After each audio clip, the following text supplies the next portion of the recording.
Hi everyone, welcome to the new session.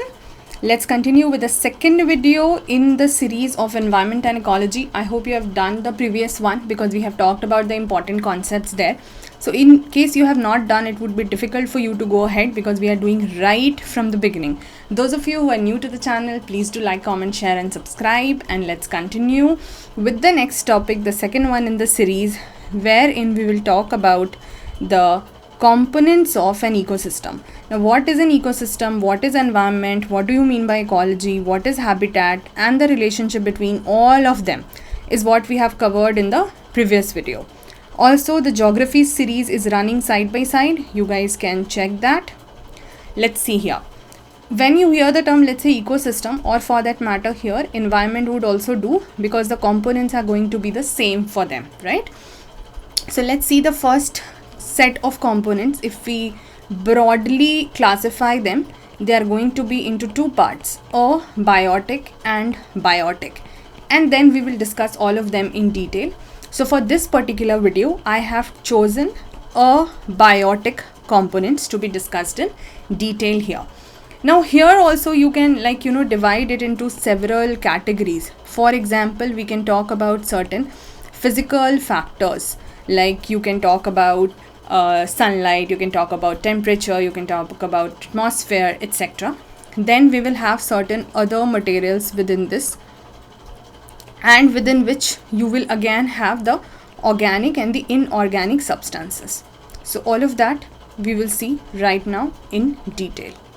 When we talk about the biotic components, biotic would include, let's say, the primary producers. You don't have to worry about what are these terms, we will discuss all of them. Then it will have the consumers, and within consumers also you will have, for example, macro and micro. So biotic components I will take up for the next session. Abiotic is what we are going to discuss now in detail. Abiotic components of ecosystem. Be very particular with whatever we are doing, because I am going to discuss all of that in detail, which will help you solve the previous year questions of prelims, which also I will show you once I'm done with the topic. Firstly, we will have to understand what are these abiotic components that we have discussed. Firstly, what you have to remember, that abiotic means which is non-living, which is not having life. So that is pretty obvious. Then the biotic would mean that which is having life. I think it should be clear now. So abiotic, first of all, non-living, and they are very important, or rather you can say most important determinant, यानी कि ये determine करने में मदद करते हैं. So most important determinants of where and how well an organism, कितने अच्छे तरीके से कोई ऑर्गेनिज्म कहाँ पर और किस तरीके से एग्जिस्ट करेगी अपने इन्वायरमेंट में, exists in its environment. So this is a very important determinant. कैसे, वो अभी हम देखेंगे थोड़ी देर में. I hope you guys are writing also simultaneously. Also, अगर इनमें से कोई भी एक फैक्टर भी हो, of course there can be multiple factors also, but even one of these factors, the components that we will see, even one single factor can also limit the range of organisms. यानी कि किस area में, किस environment में कितने organisms रहेंगे, कौन कौन से रहेंगे, all of these even can be limited by the presence or absence of one single factor, and we will understand this with the help of example. So that one single factor will be called as the limiting factor, which will limit the range of organisms. For example, if you talk about, let's say, a very good example which is of evergreen rainforests. Now if you have done even slight of geography, you know that this is a very rich forested region. evergreen rainforests, ये बहुत rich होता है, dense growth होता है यहाँ पर forests का. But the idea is, because of running water, क्योंकि अच्छी फॉरेस्ट्री होती है, वाटर रन कर रहा होता है. Because of the running water what is happening, यहाँ जो न्यूट्रिएंट्स होते हैं सॉइल में इन फॉरेस्ट के, वो मिट जाते हैं, वो हट जाते हैं, they are leached away. So here what happens, running water leaches the soil, or you can say leaches means removal of nutrients from the soil. So here what will happen, the soil become of inferior quality. Soil को जिस चीज़ की ज़रूरत है, nutrients, that is not available, so it will be of inferior quality, because of which what will happen, this will be kind of acting as a limited factor or limiting factor, because it will limit the germination of seeds. So this is one example which can show you that how a factor, a single factor, can also turn out to be a limiting factor.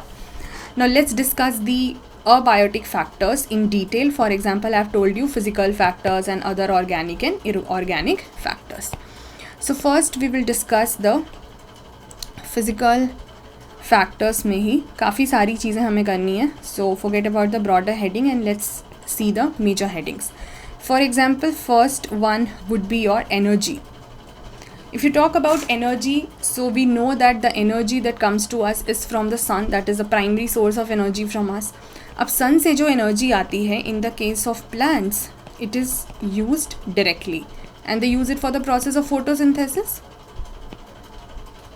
ठीक है, that we know, for the process of photosynthesis.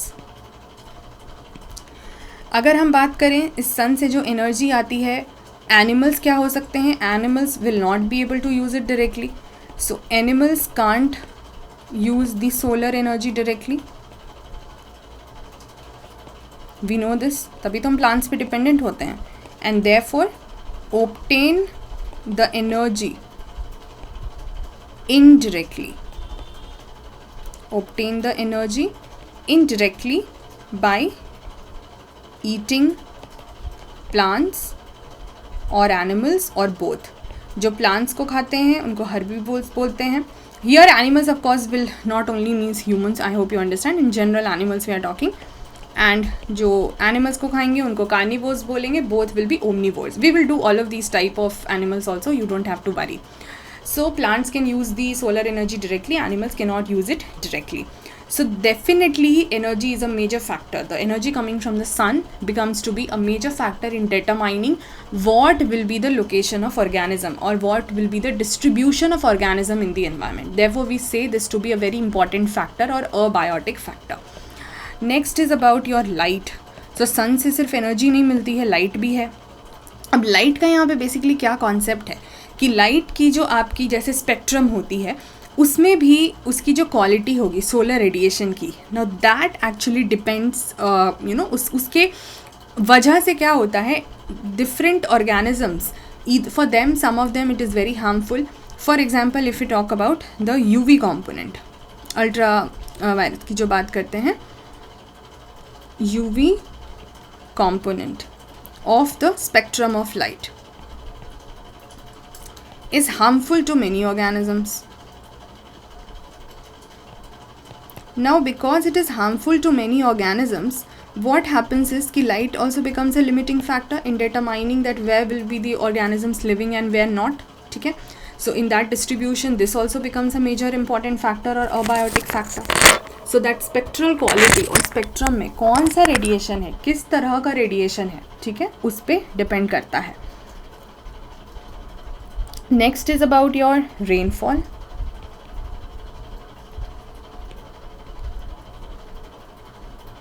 अब we know about water, तो इससे सबसे पहले क्या काम होता है, regulation of body temperature. So water becomes a very important factor.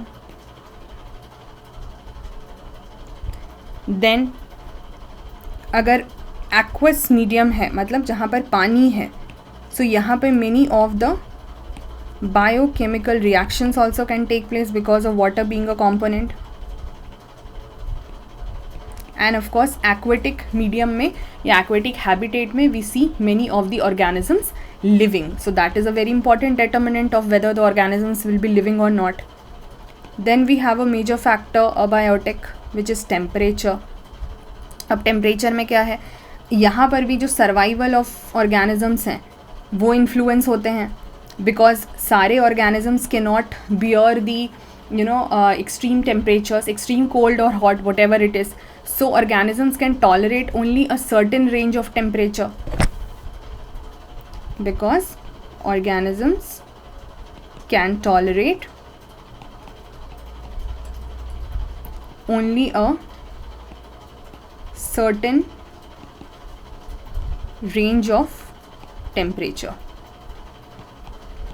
अब इसमें भी we will have multiple kinds of organisms. For example, if you see the two major examples, one term you will come across, you will see all of these terms in your NCERT also. Eurythermal. NCERT, I hope you know आपको environment कहाँ से पढ़ना है. You have to cover the last 4 chapters of your biology NCERT of standard 12. The 4 chapters, last 4 chapters are talking about ecology and environment. Eurythermal, it is about those organisms who can tolerate and thrive in, यानी वो बर्दाश्त कर सकते हैं और जी सकते हैं, tolerate and thrive in a wide range of temperature. ठीक है, बहुत ज़्यादा वैरायटी, मतलब किसी भी तरह के टेम्परेचर में वो सर्वाइव कर सकते हैं, उनको बोलते हैं eurythermal. Then you have another kind of organisms जिनको बोलते हैं stenothermal. So these organisms are restricted to narrow range of temperature. Now this is very easy to understand because अब देखिए यूरीथर्मल में क्या है कि only few organisms will be of this category. ठीक है, of this category which can tolerate and thrive in wider range of temperature, but majority of the organisms will be like that, they will not be able to survive a broad range of temperature and only they can sustain narrow range of temperature. So they are called as stenothermal and the other kind of organisms are called as eurythermal. Next factor would be your atmosphere. अब यहाँ पर क्या है, again we know that on earth it is because of this envelope of air which is atmosphere that the survival takes place. So for example, important gases like oxygen and nitrogen, they have their own roles to play, and of course carbon dioxide and the other gases also, water vapor, etc. So they all provide the suitable conditions for biosphere where life exists. In geography, we do the atmosphere topic in detail, that what are the components of atmosphere. Then you have those materials that we have talked about, for example your organic compounds. ठीक है, अभी तक हम physical factors कर रहे थे, और rather let's do one more physical factor and then we'll move to the organic compounds. We can talk about substratum here. Substratum would mean basically the soil layer, you can say. So soil layer जो आपका land के ऊपर होता है, वहाँ पे you see की variety of organisms. ठीक है, for example you have microbes, you have fungi, etc. Small animals, they are surviving here in that soil layer. So that is also a medium, that is also an important component. Then you can also talk about some other factors or the materials that we can discuss. Other materials में you can talk about the organic compounds. जैसे कि इसमें क्या क्या आ जाएंगे आपके example, you will have let's say proteins, carbohydrates, lipids, etc. And they are formed from inorganic compound only on decomposition. तो जब इनऑर्गेनिक कंपाउंड डिकम्पोज हो जाते हैं तब क्या होता है, आपके organic compounds like proteins, lipids etcetera are formed. And of course why are they needed? They are needed for the energy transfer. We will do all of these topic, how the transfer of energy takes place and what is the process of decomposition, who are the decomposers, etc. ये सब आगे के topic में है. You don't have to worry about anything. So materials में the first is the organic compounds, then your second would be your inorganic compounds जो हमने देखा जिनके decomposition से वो बनते हैं. So inorganic compounds में for example you will have like carbon dioxide, water, sulfur, nitrates, then your phosphates and ions of various metals. They are also very important for the organisms to survive.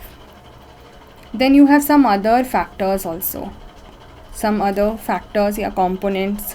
For example, एक हो गया आपका जैसे latitude. अब latitude में क्या होता है? Latitudes I hope you guys have done in geography. In case you have not, please do check my geography video on the same. I have discussed it in greater detail. What are the latitudes? So for example, equator, Tropic of Cancer, Capricorn, then you have Arctic Circle, Antarctic Circle, etc. Now tropics जो है, Tropic of Cancer and Capricorn, उसी के बीच में you know कि sunlight जो insolation होता है, incoming solar radiation, that is taking place, and you know it just changes between the tropics. So because of the latitude, what is happening, this is giving a strong influence on the area's temperature, because the latitudes which will receive the sunlight directly and in a greater intensity like equator and the tropical regions of course will be hotter as compared to the polar regions or the temperate regions wherein there is lesser heat coming or slant rays of the sun coming. So it influences the area's temperature, and because of this there is change of climate also. ये तो होना ही है, क्योंकि जैसी जैसी गर्मी रहेगी वैसे ही क्लाइमेटिक चेंजेस रहेंगे. For example polar, tropical, temperate etcetera, and of course that is going to determine how the organisms will survive, because every kind of organism cannot have the survive the same kind of temperature. We have already seen this. So climate will determine your biomes. What is biome we will see in some of the other classes.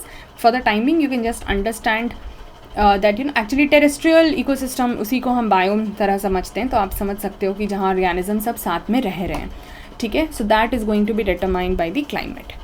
Then another factor would also be your altitude यानी height, ठीक है. अब जैसे जैसे क्या होता है with increase in altitude, जैसे जैसे height बढ़ती है we know कि air is colder and drier, ठीक है. इसमें मॉइस्चर कम हो जाता है, कोल्ड हो जाता है, ठंडा हो जाता है, तो जाहिर सी बात है this will affect the wildlife and vegetation accordingly. So आपके ऑर्गेनिजम्स पर फर्क पड़ता है. Another such factor could also be salinity, यानी समुद्र में जो खारापन है वो कितना है, सलाइन कितना है वाटर. सो अब जैसे यहाँ पे again here you will come across two terms, जैसे हमने टेम्परेचर के केस में देखा. So one is euryhaline. Euryhaline क्या है कि यहाँ पे some organisms are tolerant of wide range of salinities. जैसे टेम्परेचर के केस में था कि किसी भी वैरायटी ऑफ सेलिनिटी, कितना भी खारापन हो, नमक हो, उसको वो बर्दाश्त कर सकते हैं. So those organisms will be called as euryhaline. And another kind of organisms you will have are the stenohalines. सो ये सब टर्म्स आपको याद रखने हैं. They will be able to survive only narrow range of salinity, and this is very easy to remember. I'll just show you how. Firstly, you have to remember this term haline. This is used for your salinity. So whenever they are giving you the term, let's say haline, steno or uri, it means it is related to salinity. Now the wide range की जब बात होती है तो उसके लिए uri term होता है. narrow range की जब बात होती है उसके लिए steno term use होता है. Similar thing you could have seen in the case of the temperature here. When we talk about wide range of temperature, that is the term is used uri. जब हम बोलते हैं narrow range of temperature, the term is used steno. And for temperature, the term is used as thermal. So if you are able to remember and recall only these terms, uri would be your wide range, steno would be your narrow range, haline would be related to your salinity, and thermal would be related to your temperature. If you are able to remember just this much, this is going to solve your problem in understanding these different kinds of organisms. So for this particular class, I have discussed all the factors which are abiotic, the major ones, in greater detail. This is done. Now in the next class, I'll do the biotic component of the ecosystem. I hope these sessions are helpful to you. If they are, please do write back to me. Please do like, comment, share and subscribe. Thank you so much. Check all the links from the description section of the video. You're getting the Telegram channel link also, wherein I keep posting the details if any. Thank you so much. Take care till the next video. Bye bye.